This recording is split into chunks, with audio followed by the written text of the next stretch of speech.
Hello guys, welcome back to the channel. Sa video ito magkakaroon tayo ng tutorial on how to make YouTube thumbnail using PowerPoint. Unang gagawin natin, buksan lang natin ang PowerPoint.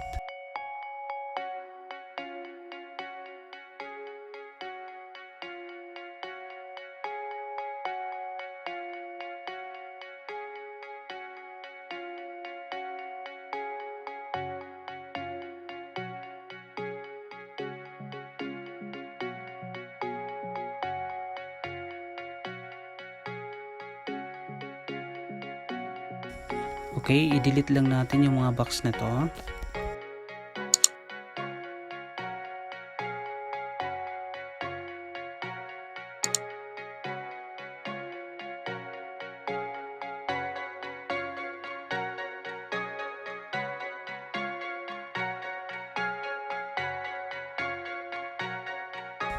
Saka natin i-copy yung pictures na gagamitin natin sa paggawa ng thumbnail.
So ayan guys, kung tapos na tayo gumawa ng thumbnail, punta lang tayo sa file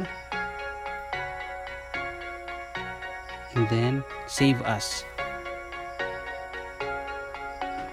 Punta tayo sa computer and then maghanap tayo ng folder kung saan gusto natin i-save yung ginawa nating thumbnail. Depende kung saan yung gusto nilagay.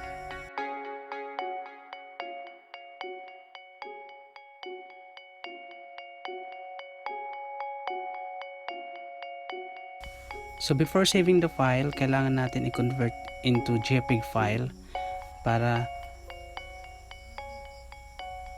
maging picture maging image yung thumbnail natin.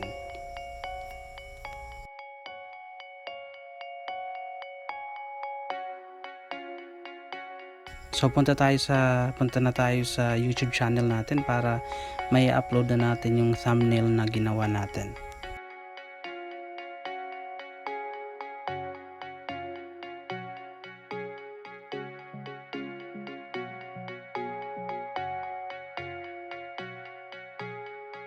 So i-click lang natin yung upload thumbnail.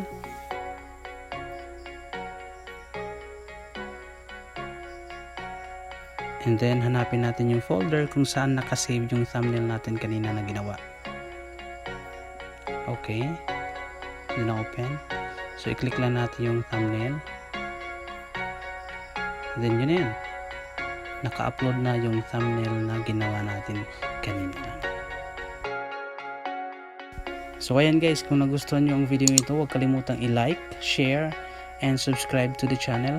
And hit the bell icon para updated kayo sa mga bagong video na i-upload natin sa susunod.